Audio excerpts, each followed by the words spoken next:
Earlier this year, I tuned into a stream by friend of the channel, and provider of most of its viewers, I suspect, Painticus. No way. No way. Is Greg Scottish? He was showing off a game which had him genuinely excited.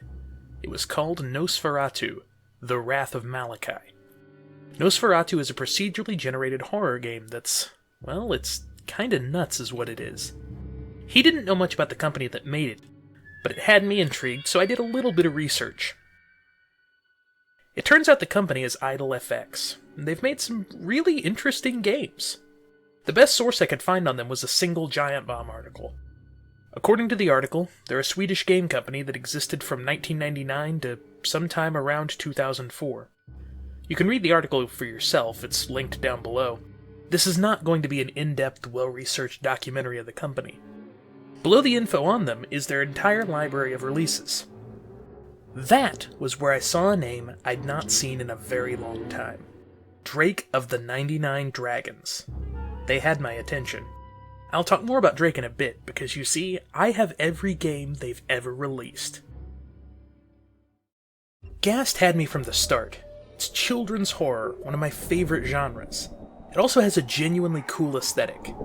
Unfortunately, it was also damn near impossible to get my hands on.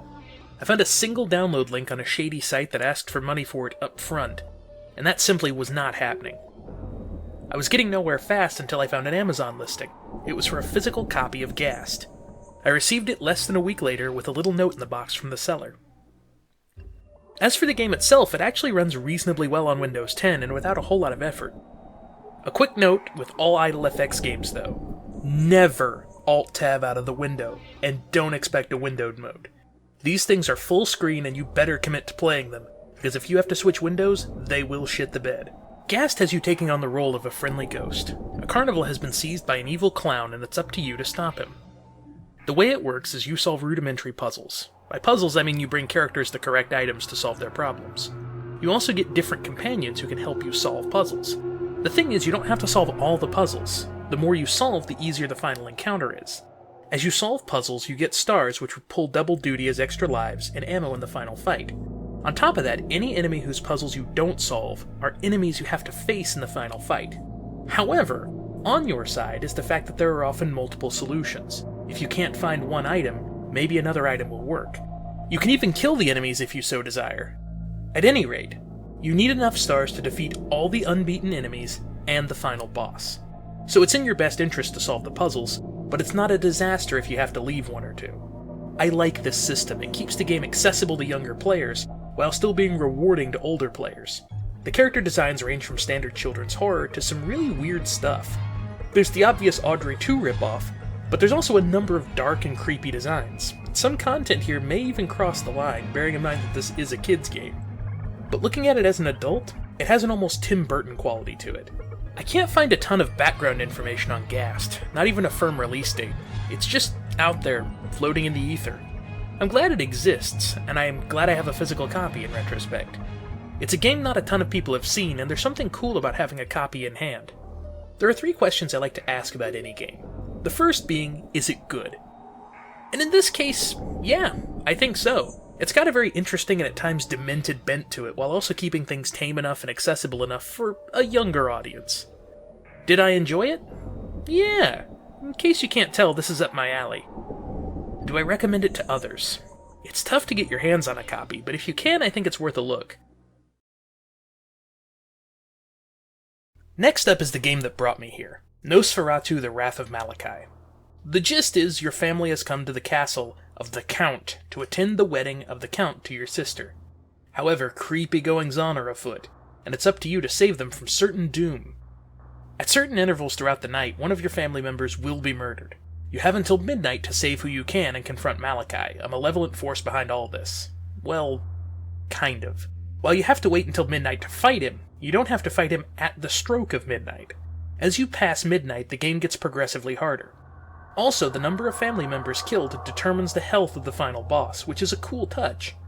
I mentioned before that the game was procedurally generated, which is true, but certain events and characters are in scripted locations.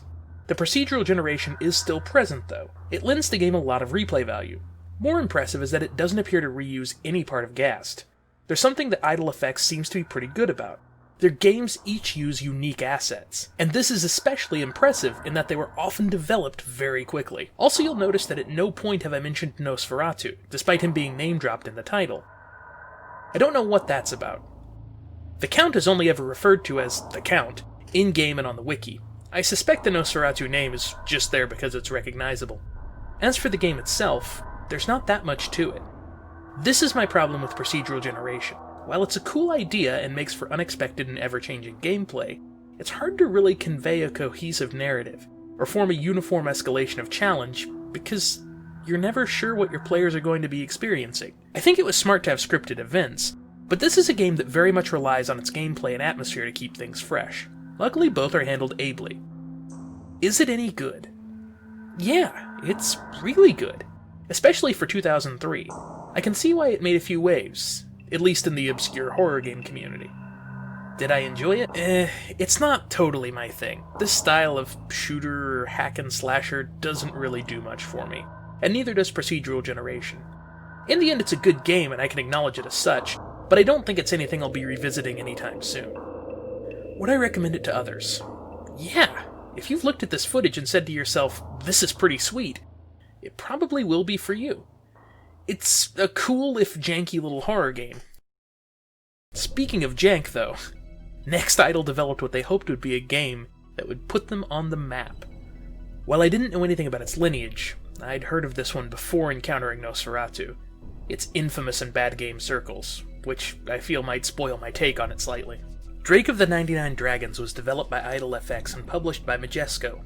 This game was intended to be the first part of something of a multimedia franchise, potentially including comics and a cartoon. Unfortunately, it looks like this.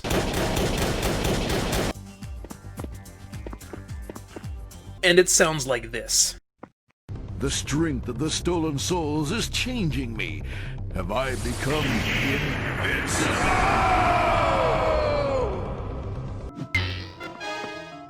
A Tang cyborg? I will forge the undying dragon on your chest. And it plays like this.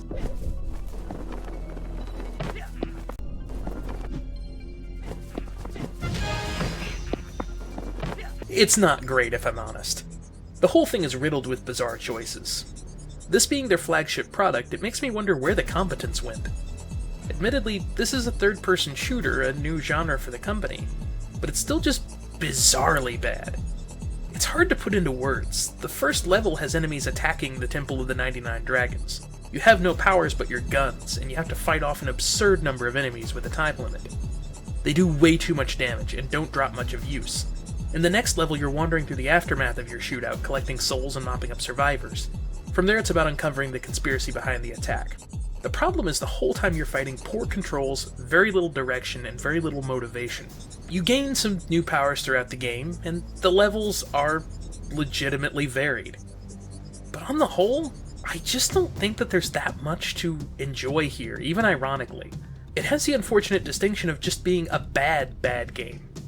On the other hand, connoisseurs of bad games might find something of value here, but it just feels broken to me most of the time. Is Drake of the 99 Dragons any good? No. There's very little redeeming here. Did I have fun with it? Not really. Would I recommend it to others? No. Simply put, this is a broken game that, while ambitious in scope, especially in terms of the overall project, falls down in way too many ways. It's clear it was rushed. It's clear the mechanics don't really work. It's clear that it either didn't get the playtesting it deserved, or that playtesting was rushed. It's kind of unfortunate, really. On the plus side, it can be had usually fairly cheap on Steam. And it's an interesting, landmark bad game. This is an actually famous bad game. Speaking of broken, the last game in their storied and eclectic library is FBI Hostage Rescue. It's another denizen of worst game ever lists. And if I'm being totally honest, it might be my favorite of their games. Not because it's good, it certainly is not. No, this is my favorite because it's just baffling enough to be charming, to me in particular. I sure hope we get out of here. From the hilarious terrorist dialogue sure I heard something over here. I'm ready. Are you ready for this information? When this is over, I'm building myself a pool. To the bizarre ideas about how lockpicks work,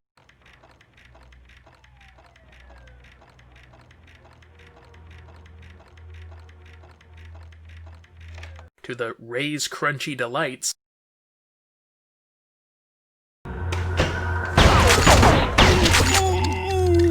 Subject neutralized. Take me out of here. 10-4, be advised, you're extremely 10-1, your radio is bad. Someone please help me. Don't leave me here. this is a game that is just fascinating to me. I'd be lying if I said it wasn't part of the reason, albeit a small part, that I purchased a USB numpad. You see, there are a number of commands which are mapped by default to the numpad. I have long since ditched numpads in favor of much smaller keyboards like this Ducky 65%er. So I should obviously just remap those controls, right? Well, you can't. You can remap any of the controls on the main keyboard, but you have to play this game with the numpad. And the traditional number keys don't work either. Well, surely you can just get by without those controls, right? No.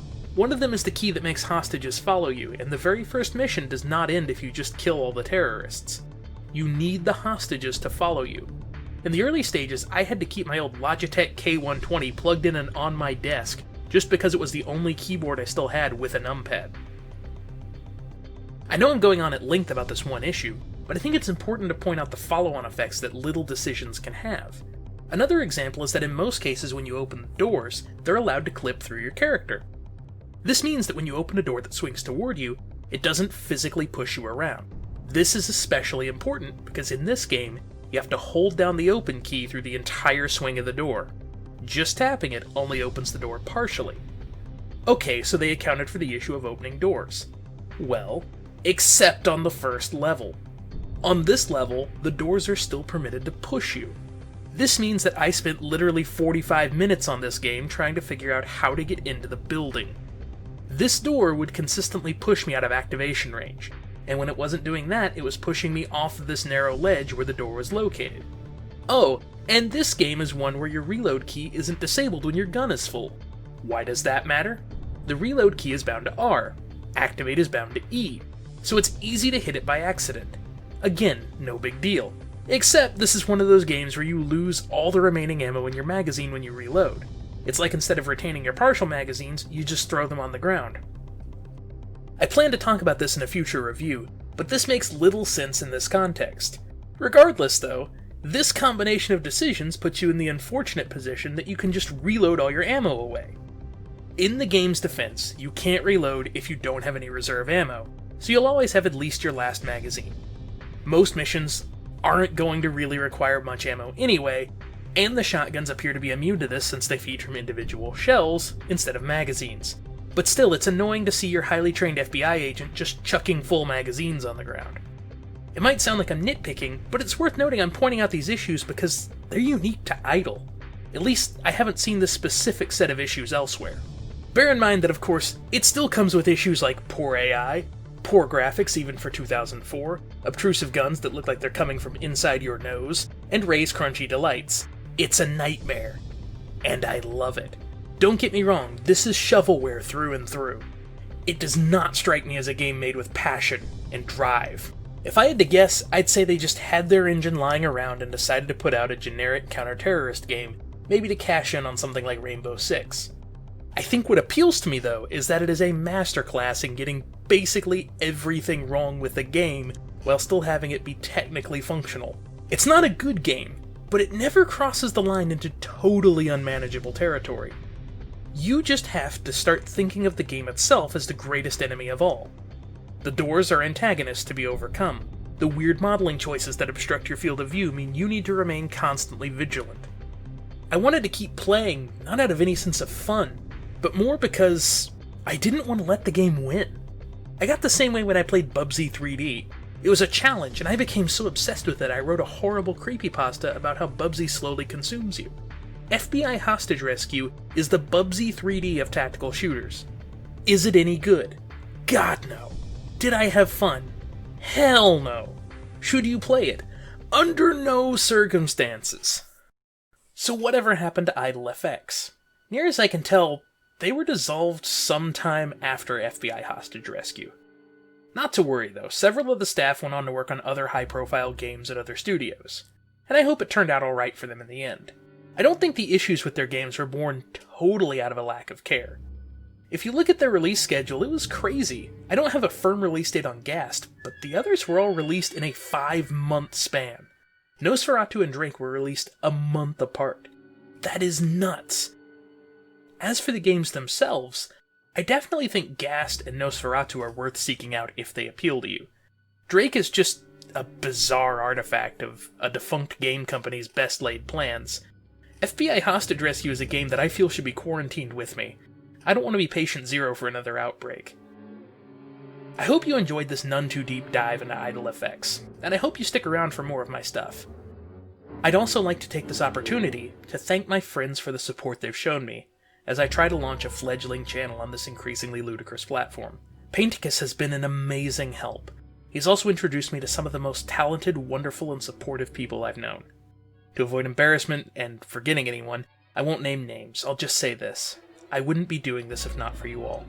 You are absolutely some of the coolest people I've met, and your friendship means the world to me. From the bottom of my heart, thank you. And to everyone else watching, thank you as well. Take care.